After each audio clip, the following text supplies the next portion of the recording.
What's going on, everyone? It's your man EK here, back with another video going over game two of the NBA Finals between the New York Knicks and the San Antonio Spurs. The New York Knicks were able to come away with the dub 105 and 104, and we're going to get into all that, what the Knicks did right, what San Antonio did wrong, all that good stuff. But before I do that, y'all know what I got to do. Go ahead and subscribe to the YouTube. It's free. Also, go ahead and follow me on Instagram at coalition.hoops and on X at coalition.hoops. So let's go ahead and get into the video, right? So, before game two, I put out the prediction that the Spurs were going to win this game by about 11 or 12 points. And a lot of the reason it had to do with the fact that because I felt like Victor Wembanyama was going to establish himself in the paint more aggressively and more consistently throughout game two. And I also thought De'Aaron Fox was going to have a bounce back game, along with a host of other things. I thought Julian Champagnie, I thought Stephon Castle, I thought Dylan Harper would all play very, very well. And two of those five things happened. Victor Wembanyama established himself, especially in the second half, offensively. He had a very good offensive game. He had 29 points. He was 11 to 21 from the field. And he had 8 rebounds. And he had 2 steals, 2 blocks. So I thought he played pretty well for the most part. And also De'Aaron Fox also had a bounce back game. He had 20 points on 8 of 12 shooting with 5 assists. And I thought he played extremely well up until probably the 6 minute mark of the fourth quarter where he ended up tweaking his ankle again, which pretty much left him incapable of having any offensive movement or defensive lateral movement as well. But other than that, I think up until that point, he was playing fantastic, right? And I think, for the Spurs, they were able to really take some really good leads early in the game. They had an early 7 point lead, an early 10 point lead. They were up by as much as, I believe, 15 or 16 points. But the issue with the Spurs is that sometimes their offense will stall, especially when Wembanyama is not in the game, especially tonight. And I feel like their offense stalled out too many times and allowed the Knicks to really get back in the game. And I think the linchpin in this game was when Stephon Castle ended up picking up his third foul with about 6 minutes left in the third quarter, and he had to sit down for the rest of the half. And after that, the Knicks were able to turn what I believe was about an 8 or 9 point deficit into a 5 point lead, 56 to 51 going into the half. And at that point, the momentum had completely shifted to New York's side, mostly because Stephon Castle, for all of the struggles he had offensively last night, he was really, really good defensively on Jalen Brunson. He has been the primary sort of matchup for Jalen Brunson throughout the first two games, and it didn't change tonight. I thought he was extremely handsy with him. I thought he was very physical. He sped him up when he was on him, and didn't really make Jalen Brunson super comfortable to be able to get to his normal spots and hit his normal shots. So I think that has been his biggest sort of value point as a player in these finals, is just his ability to play defense on Jalen Brunson when he's not in the game. Now you're talking about having to put a guy like Julian Champagnie on him, who's a solid defender, but he's not Stephon Castle. Dylan Harper, I thought, played really good defense on Jalen Brunson in stretches. Maybe you're talking about maybe getting the Devin Vassell switched on him and things of that nature. So I think overall, that was really when the game sort of shifted in the Knicks' favor. And then the Knicks were able to really take control of the game in the third quarter.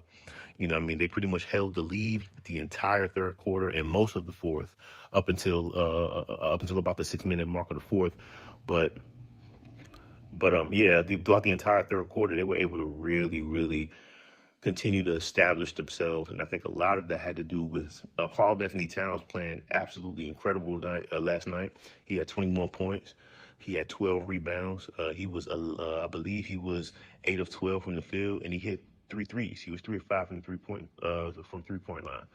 And that just showcases his ability to stretch the floor and his offensive versatility. And when you're dealing with a guy like Wembanyama, whose strength is protecting the rim and living in the paint, but you can try to force him out of the paint to guard you. It creates so many opportunities for other guys to score, and it also creates an advantage for a big guy who has the ability to stretch the floor and also put the ball on the floor and attack the rim. And that's what Karl-Anthony Towns was able to do last night. I've also got to show love to Mikal Bridges. Mikal Bridges, who has been routinely targeted as an individual who wasn't worth the 5 picks that the Knicks gave up to get him. In the NBA Finals game two, when you're on the road and your star player is struggling offensively, once again, Jalen Brunson had 20 points. He was 7 of 25 from the field. Did not play well at all. Mikal Bridges comes in, has 20 points of his own on 8 of 13 shooting, 4 of 6 3-point shooting. And the biggest point of the game for him was towards the end of the third quarter, where Cat ended up going out of the game with 4 fouls. And Jalen Brunson was also out of the game. And you had Mikal Bridges on the floor with 4 reserves: Mitchell Robinson, Jose Alvarado, Landry Shamet, and Deuce McBride. And Mikal Bridges was able to score 6 to 8 points off of broken plays, off of 1 to 2 dribble pull-ups and things of that nature while that stretch was going on, when you had Cat and Jalen Brunson on the bench. And it just goes to show the incredible versatility and depth that the New York Knicks have at all positions. And Mikal Bridges is no exception to that. I thought he was awesome up into the fourth quarter. Fourth quarter, he wasn't that great. But I think that stretch around like the 4 to 5 minute mark of the third, where both Cat and Jalen Brunson were out of the game, and they were able to not only maintain the lead, but sort of extend the lead with Mikal Bridges' minutes being sort of the main offensive guy during that stretch. I thought it was super, super, super impactful, man. And if he continues to play that way, I don't think the Spurs are really have an answer for him when he's able to create offense for himself and he's able to score off of broken plays and things of that nature, because he's so versatile, right? He can shoot the ball, he can put the ball on the floor, he can score off ball, score on ball. He's just a really, really good guy. And then we got to talk about Landry Shamet. I think Landry Shamet came in, he scored 13 points on 5 of 12 shooting. He was 3 of 7 from the 3-point line. And once again, he's another product of this sort of system that the New York Knicks have been able to build around moving the ball extremely well, especially on the perimeter. And I think Jalen Brunson in the first half, although he didn't shoot the ball well at all, I thought in the first half and part of the second half, when the Spurs started to either, guard him with one guy with somebody shadowing, or whenever they just brought like a hard double as soon as he crossed half court. I thought he did a solid to decent job getting the ball out of his hands, and that led to a lot of open looks for namely Landry Shamet, you know, who was the recipient of a lot of passes out of those doubles, those hard and soft doubles that Jalen Brunson was sort of attracting as soon as he crossed half court. And like I said, that just goes to show the system that the Knicks have been able to build offensively. And it also goes to show Mike Brown's willingness to go deep into his bench and to trust his guys to make shots when they matter most. And I think that's just a testament to that. And I think Landry Shamet, who's been really shooting the ball well the past 4 to 5 games in the playoffs, is going to continue to do so as the series goes on. But yeah, man, I think overall, the Knicks obviously were able to come through at the end of the game again.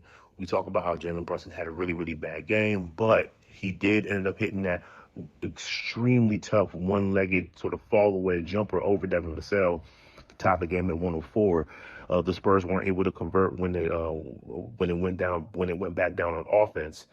And then Jalen Brunson had a chance to give the Knicks the lead by the time that pretty much that same shot he hit over Devin Vassell over Victor Wembanyama, he missed it. Victor Wembanyama gets the rebound.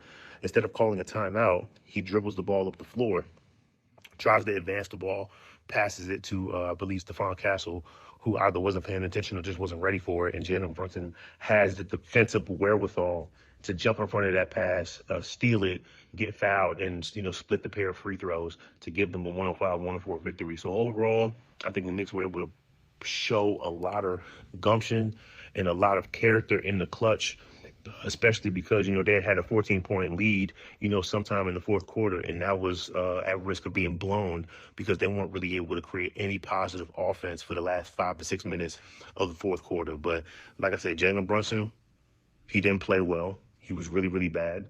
But once again, just like in game one, when it mattered most, he was able to come through and hit one clutch shot, have a great defensive play, and split the pair of free throws, in order to give the Knicks the lead and the 2-0 series advantage going into Madison Square Garden for games 3 and 4, which will be an absolute madhouse.